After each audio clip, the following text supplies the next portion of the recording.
हर खबर पर होगी आपकी पकड़।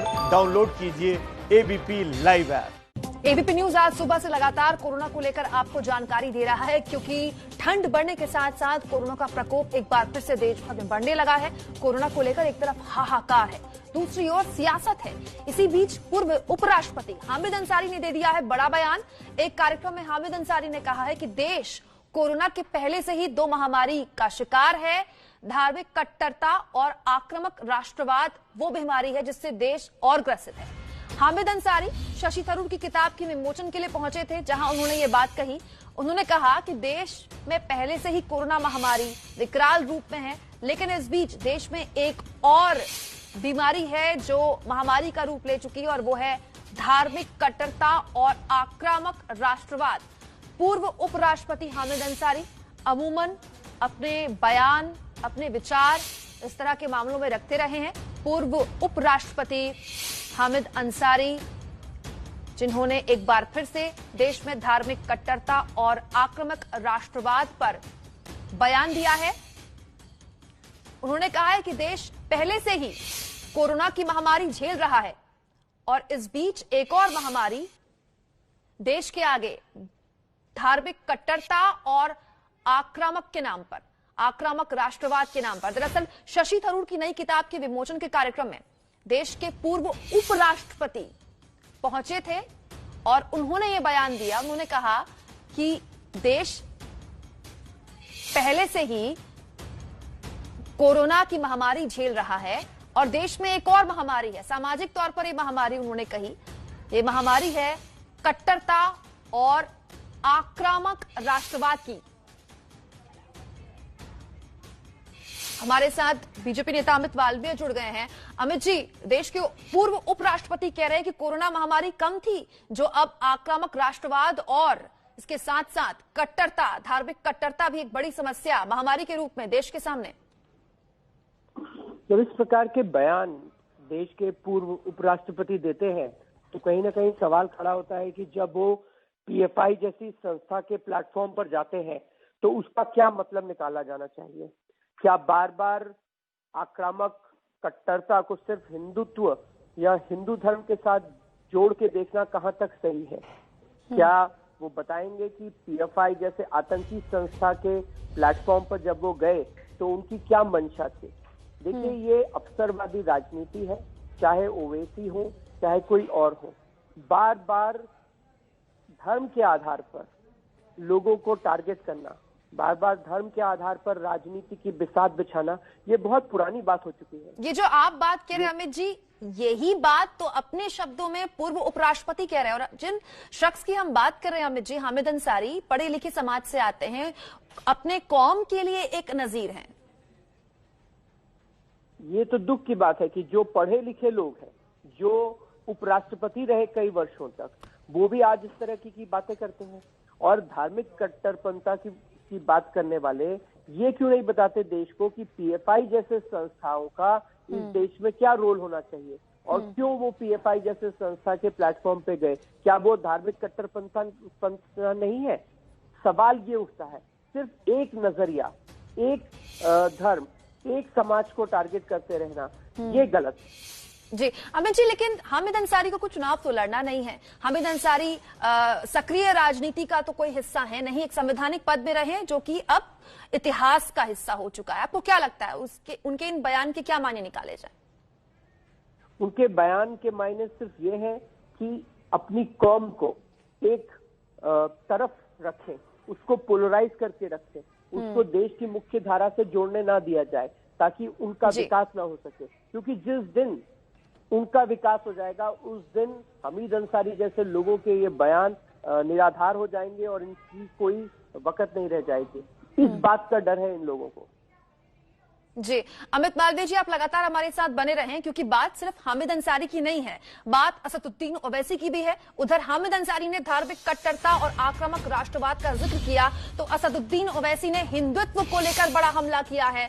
ओवैसी ने कहा है कि हिंदुत्व इस झूठ पर बना है कि सारी राजनीतिक शक्तियां एक समुदाय के पास होनी चाहिए और मुस्लिमों को राजनीति में हिस्सा ही लेने का अधिकार नहीं है। बीजेपी नेता अमित मालवीय लगातार हमारे साथ बने हुए हैं, 4 कदम आगे बढ़ गए ओवैसी कहते हुए अमित जी, और ये ट्वीट मैं उनका पढ़ देती हूं, आपको भी पूरी जानकारी मिल जाएगी। ओवैसी ने ट्वीट किया, अभी लिखते हैं, हिंदुत्व इस झूठ पर आधारित है कि सारी राजनीतिक शक्तियां एक समुदाय के पास हो, और आगे वो लिखते हैं अपनी ट्वीट में कि मुस्लिमों के लिए राजनीति में कोई जगह न बचे।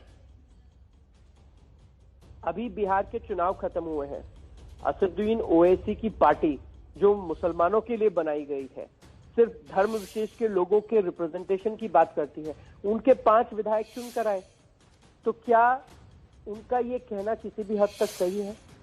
ये बार बार इस प्रकार के बयान इसलिए दिए जाते हैं ताकि अपने धर्म के लोगों को, अपनी कौम के लोगों को अपने पक्ष में कर सके।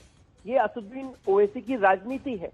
वो चाहते हैं कि कांग्रेस या जो अन्य विपक्ष के दल हैं जो अपने आप को मुसलमानों का रहनुमा बताते हैं। लेकिन अमित जी, जो बात आप कह रहे हैं यही आरोप तो ओवैसी भी आप पर लगा रहे हैं। ओवैसी भी विचारधारा के तौर पर यही आप लोगों पर आरोप लगा रहे हैं कि ये आप जिस मुसलमान वर्ग के लिए बात कर रहे हैं, वो उसी आरोप को हिंदुत्व के चाशनी में डुबोकर हिंदुओं पर लगा रहे हैं। असदुद्दीन ओवैसी की पार्टी के नाम में मुसलमान है, वो मुस्लिम समाज और मुसलमानों की ही सिर्फ बात करते हैं, उनके नुमाइंदे सिर्फ उनके ही समाज से आते हैं। और ऐसी पार्टी जो सिर्फ एक धर्म विशेष की राजनीति करे, वो दूसरों पे आरोप लगाए, ये कहां तक सही है? आप मुझे बताइए, इन्होंने बिहार में जो प्रत्याशी दिए या महाराष्ट्र में जो प्रत्याशी दिए, जो अन्य जगहों पे देते हैं, उसमें कितने किसी और धर्म के लोग हैं? एक भी नहीं। ये राजनीति इस अमित जी, ये आरोप तो आप पर भी लगते हैं। बिहार में आप लोगों ने कितने मुस्लिमों को टिकट दिए? कितने मुस्लिम कैंडिडेट थे? हम टिकट हिंदू और मुसलमान के आधार पर नहीं देते हैं। हम टिकट देते हैं जो चुनाव जीत सके उसके आधार पर। अगर इस प्रकार से राजनीति करी जाएगी तो हिंदू कितने, मुसलमान कितने, सिख कितने, जैन कितने, बौद्ध कितने, क्योंकि वो भी तो माइनॉरिटीज हुए। और ये जो रिप्रेजेंटेशन की बात हम करते हैं, इस विचार को तो हमने आजादी के समय ही खत्म कर दिया। हम रिप्रेजेंटेशनल पॉलिटिक्स की बात नहीं करते हैं। ठीक है, टोकन वाली राजनीति नहीं करते आप, ये कह रहे हैं। बहुत शुक्रिया अमित जी, आप जुड़े हमारे साथ। इन सब के बीच पंकज झा, हमारे राजनीतिक संपादक, हमारे साथ जुड़ गए। पंकज, अभी लव जिहाद पर रार जारी है, लेकिन इस बीच पूर्व उपराष्ट्रपति ये कह देते हैं कि कोरोना महामारी तो है ही, देश में कट्टरता और उग्र राष्ट्रवाद भी एक महामारी के रूप में सामने आ चुका है। और ओवैसी तो 4 कदम आगे निकल गए। वो तो ये कहते हैं कि खासतौर पर हिंदुत्व की राजनीति का जो खड़ा करना जो बुनियाद होती है, वो इसी बात पर होती है कि मुसलमानों से अधिकार ही ले ली जाए राजनीति में आने के। कुमकुम, जो लोग पूर्व उपराष्ट्रपति हामिद अंसारी को जानते हैं वो इस बात से भली भांति परिचित हैं कि जब वो अपने पद पर भी थे तब भी कई कार्यक्रमों में जाते थे तो इस तरह की बात रखते थे।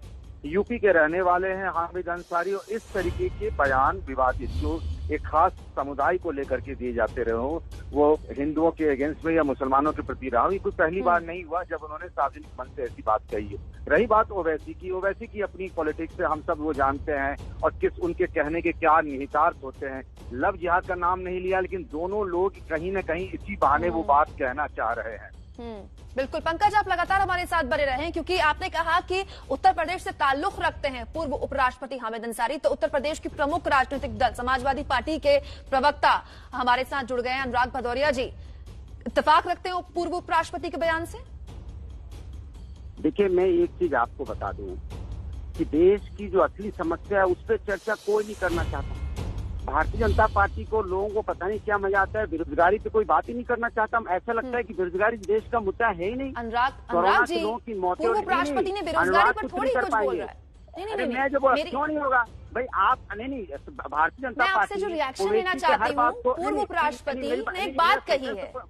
बिल्कुल अनुराग जी, आप बोलिएगा, बस मेरा मकसद ये है क्योंकि वक्त कम होता है टेलीविजन में, आप जानते हैं। पूर्व उपराष्ट्रपति बेरोजगारी पर तो बोल नहीं रहे हैं, वो धार्मिक कट्टरता पर बोल रहे हैं, आक्रामक राष्ट्रवाद पर बोल रहे हैं। इस पर आपके क्या मत है, आपकी क्या राय, बताए ना।